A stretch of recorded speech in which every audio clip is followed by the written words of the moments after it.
सब कर्मों से, सब पापों से कौन छूटता है, इसको बताते हुए भगवान श्री कृष्ण तीसरे अध्याय के 31वें श्लोक में कहते हैं, ये मे मतम इदम नित्यम अनुतिष्ठन्ति मानवाः श्रद्धावन्तो न सूयन्तो मुच्यन्ते तेपि कर्मभिः। श्लोक की व्याख्या करते हुए पूज्य स्वामी रामसुखदास जी साधक संजीवनी में लिखते हैं, किसी भी वर्ण, आश्रम, धर्म, संप्रदाय आदि का कोई भी मनुष्य यदि कर्म बंधन से मुक्त होना चाहता है तो उसे इस सिद्धांत को मानकर इसका अनुसरण करना चाहिए। शरीर, इंद्रियां, मन, बुद्धि, पदार्थ, कर्म आदि कुछ भी अपना नहीं है। इस वास्तविकता को जान लेने वाले सभी मनुष्य कर्म बंधन से छूट जाते हैं। भगवान और उनके मत में प्रत्यक्ष की तरह निसंदेह, दृढ़ विश्वास और पूज्य भाव से युक्त मनुष्य को श्रद्धावंतः पद से कहा गया है। शरीर आदि जड़ पदार्थों को अपने और अपने लिए न मानने से मनुष्य मुक्त हो जाता है।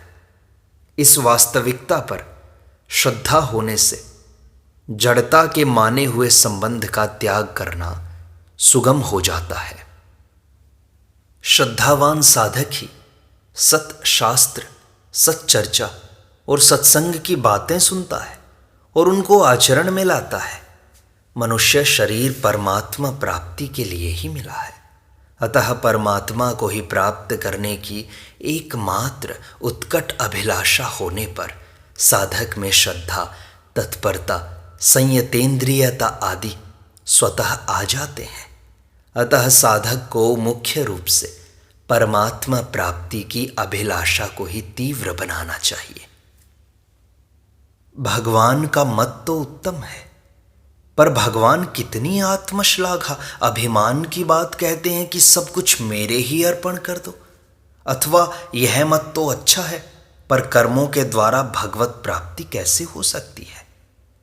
कर्म तो जड़ और बांधने वाले होते हैं इत्यादि भाव आना ही भगवान के मत में दोष दृष्टि करना है।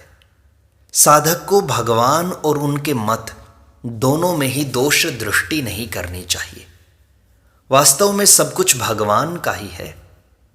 मनुष्य भूल से भगवान की वस्तुओं को अपनी मानकर बंध जाता है और ममता, कामना के वश में होकर दुख पाता रहता है।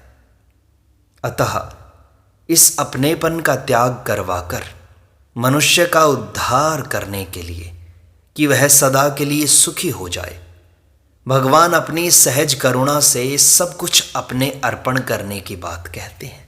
अतः इस विषय में दोष दृष्टि करना अनुचित है। यह तो भगवान का परम सौहार्द, कारुण्य, वात्सल्य है कि अपने में कोई अपूर्णता और आवश्यकता न होने पर भी केवल मनुष्य के कल्याण के लिए वे समस्त कर्मों को अपने अर्पण करने के लिए कहते हैं। भगवान का मत ही लोक में सिद्धांत कहलाता है। सर्वोपरि सिद्धांत को ही यहाँ मतम पद से कहा गया है। भगवान ने अपनी सहज सरलता एवं निरअभिमानिता के कारण सर्वोपरि सिद्धांत को मत नाम से कहा है। यह मत या सिद्धांत त्रिकाल में एक जैसा रहता है, अर्थात इसमें कभी कोई परिवर्तन नहीं होता, चाहे कोई श्रद्धा करे या ना करे। यहाँ नित्यम पद मतम का विशेषण नहीं, अपितु अनुतिष्ठन्ति पद का ही विशेषण है। कारण कि भगवान नित्य हैं, अतः उनसे संबंधित समस्त वस्तुएं भी नित्य ही हैं। तो भगवान का मत भी नित्य है। भगवान का मत सर्वोपरि सिद्धांत है और सिद्धांत वही होता है जो कभी मिटता नहीं। अतः भगवान का मत तो नित्य है ही, उसका अनुष्ठान नित्य होना चाहिए।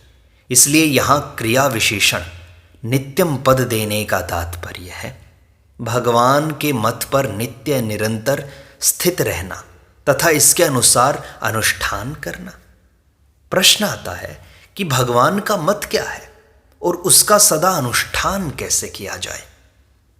समाधान है मिली हुई कोई भी वस्तु अपनी नहीं है, यह भगवान का मत है।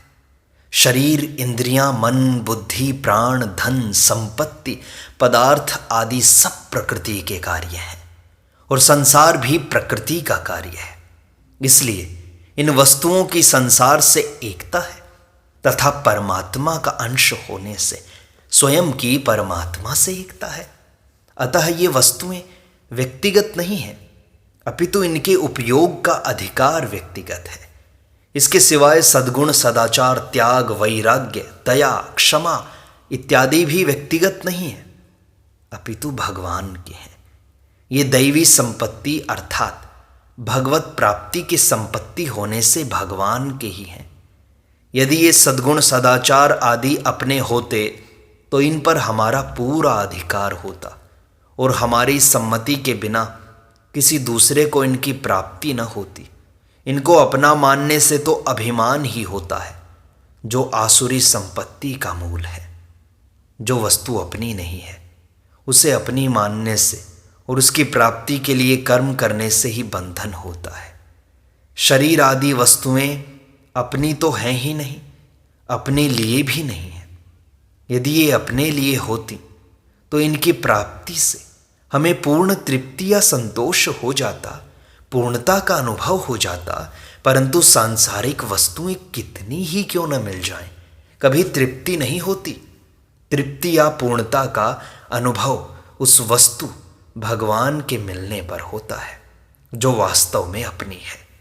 अपनी वास्तविक वस्तु के मिलने पर फिर स्वप्न में भी कुछ पाने की इच्छा नहीं रहती। जैसे संसार में सभी पुत्रवती स्त्रियां माताएं ही हैं, पर बालक को उन सभी माताओं के मिलने से संतोष नहीं होता, अपितु अपनी माता के मिलने से ही संतोष होता है।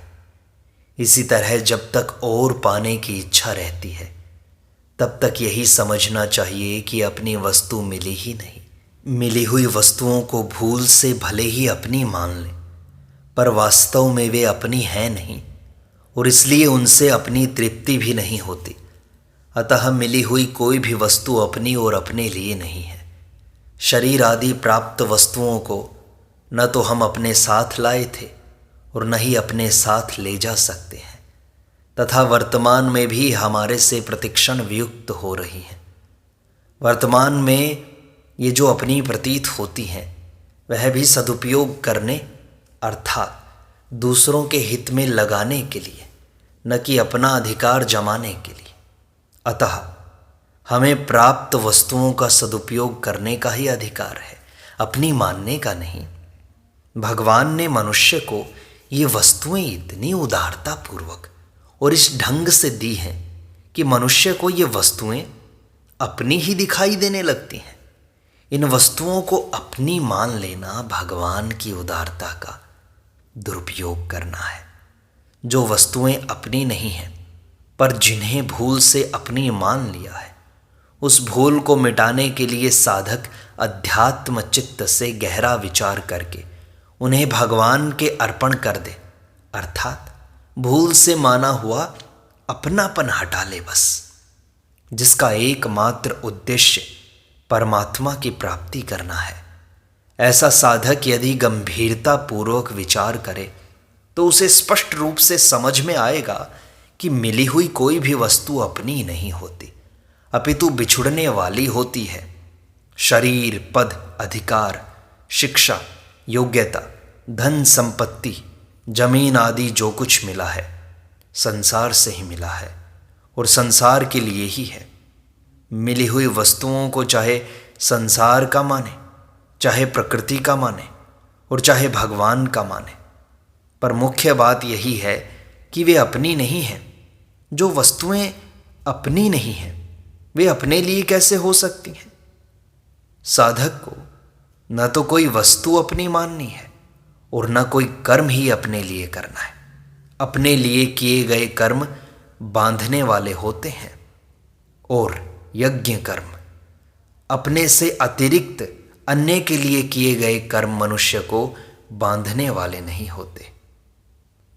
जब मनुष्य अपने को वस्तुओं का स्वामी मान लेता है तब वह अपने वास्तविक स्वामी को भूल जाता है, क्योंकि वह अपने को जिन वस्तुओं का स्वामी मानता है उसे उन्हीं वस्तुओं का चिंतन होता है। अतः भगवान को ही विश्व का एकमात्र स्वामी मानते हुए साधक को संसार में सेवक की तरह रहना चाहिए। सेवक अपने स्वामी के समस्त कार्य करते हुए भी अपने को कभी स्वामी नहीं मानता। अतः साधक को शरीर, इंद्रियां, मन, बुद्धि, पदार्थ आदि को अपना न मानकर केवल भगवान का मानते हुए अपने कर्तव्य का पालन कर देना चाहिए। कर्म करने में निमित्त मात्र बन जाना चाहिए। अपने में स्वामी पने का अभिमान नहीं करना चाहिए।